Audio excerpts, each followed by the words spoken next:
Hello friends हम history of modern India cover कर रहे हैं। पिछले वीडियो में वास्को डी गामा 1498 में आया था, तब से लेकर 1664 तक ब्रिटिश ईस्ट इंडिया कंपनी ने क्या किया वो सब देखा। फिर 1664 में फ्रेंच ईस्ट इंडिया कंपनी आई।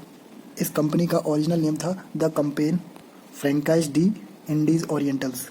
आपको पता होगा फ्रांस के नेम्स में सरनेम्स में डी लगा होता है, इससे ये कंपनी का नाम आपको याद रहेगा।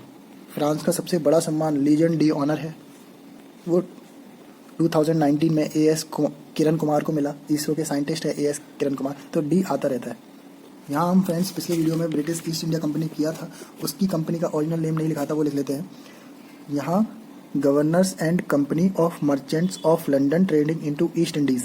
इंग्लिश में ये काफ़ी बड़ा नाम लग रहा है, लेकिन हिंदी में देखेंगे तो मर्चेंट लोग थे जो लंदन से आए थे ईस्ट इंडीज़ में ट्रेड करने। कंपनी और गवर्नर मर्चेंट्स की लंदन से आई थी ट्रेडिंग करने ईस्ट इंडीज़, ये है। लेकिन फिलहाल फ्रेंच ईस्ट इंडिया कंपनी की तरफ वापस आते हैं। यहाँ वर्ल्ड मैप में आपको थोड़ी फ्रांस की लोकेशन दिखा देता हूँ। ये फ्रांस है, पुर्तगाली लोग सबसे पहले आ चुके हैं और नीदरलैंड यानी कि डच लोग भी आ चुके थे, तो बीच में ये फ्रांस बच रहा था, वो आ गया। हालांकि आते आते थोड़ी देर कर दी, लेकिन इंडिया आ गया। लेकिन इस कंपनी की एक खास बात है, ये जो कंपनी है ना, the campaign franchise D Indes orientals, ये किसी मर्चेंट ने नहीं बनाई थी, ये फ्रांस की गवर्नमेंट के फाइनेंस मिनिस्टर ने बनाई थी। उनका नाम था जीन बैप्टिस्ट कोलवर्ट, क्योंकि फ्रेंच मर्चेंट इन्वेस्ट ही नहीं करना चाहते थे और सबसे बड़े इन्वेस्टर थे इसमें खुद लुइस 14 फ्रांस के राजा थे और यही सबसे बड़े इन्वेस्टर थे इस कंपनी में। तो इसके तहत ये कंपनी को लेकर 1667 में एक अभियान भारत आ गया, जिसको कमांड कर रहे थे फ्रांकोइस कैरोन, इसको हिंदी में फ्रैंको कायरो बोलते हैं। और 1668 में वो कर दिया जो ब्रिटिश ईस्ट इंडिया कंपनी नहीं कर पाई थी, मतलब फर्स्ट फैक्ट्री सूरत में खोल दी। एंड 1669 में सेकंड फैक्ट्री मसूलीपट्टनम में।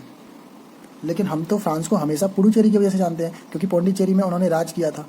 तो 1673 में ही फ्रांस ने पुडुचेरी को एक्वायर कर लिया, तब तो उसका नाम पौंडीचेरी था। और ये वालीकोंडापुरम के किलादार से एक्वायर किया। वालीकोंडापुरम के किलादार सुल्तान के बीजापुर के अंडर में थे।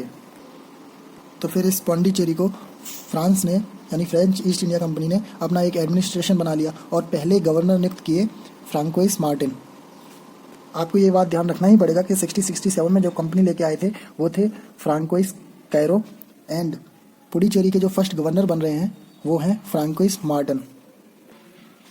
1720 में फ्रांस ने सूरत और Masulipatnam British East India company से हार गए। हालांकि फ्रेंच ईस्ट इंडिया कंपनी ने बाद में यनम को 1723 में, माहे मालाबार कोस्ट का 1725 में और थर्ड 1739 में कराईकल एक्वायर्ड कर लिया था। तो फ्रेंड 1746 तक ईस्ट इंडिया कंपनी इस side and French East India company इस साइड मतलब इस पेज पर ऐसे ही चलती है। और लास्ट में जब हम मैप देखते हैं इंडिया का, तो यहाँ स्थिति कुछ ऐसी होती है। यहाँ है मद्रास, एंड फिर है पौंडीचेरी, फिर है कड्डालूर, एंड लास्ट है कराईकल। इसमें ये ब्रिटिश ईस्ट इंडिया की कंपनी के पास है, मद्रास, पौंडीचेरी फ्रेंच के पास है, कड्डालूर ब्रिटिश ईस्ट इंडिया कंपनी के पास है, एंड कराईकल फ्रेंच के पास है। या शॉर्ट में बोले तो PK, यानी पौंडीचेरी एंड कराईकल फ्रांस के पास है, Madras and Cuddalore British East India company के पास है। और इस रीजन को कर्नाटक रीजन बोलते हैं। आपको ऐसा लग रहा होगा कि कर्नाटक तो इस साइड है इंडिया में, तो ये मैं कर्नाटक नहीं बोल रहा हूँ, कर्नाटक बोल रहा हूँ। ये बिल्कुल अलग है कर्नाटक से, हालांकि नाम थोड़ा मिलता जुलता है, लेकिन कर्नाटक ये वाला रीजन है। तो फ्रेंच और इंग्लैंड के या ईस्ट इंडिया कंपनी के साथ 3 बार होंगे, 3 कर्नाटक बार होने हैं। अब ये तीनों बार लगभग 1746 से शुरू होंगे और लगभग 20 साल चलेंगे, यानी 1766 या 64 ही मान लो आप। ये तीनों बार चलेंगे और मैं रिजल्ट बता देता हूँ पहले ही। फ्रांस ईस्ट इंडिया कंपनी बुरी तरह हारेगी यहाँ, और ये सारी जगह फ्रांस ईस्ट इंडिया कंपनी की चली जाएंगी और सारी जगह ब्रिटिश ईस्ट इंडिया कंपनी की हो जाएंगी।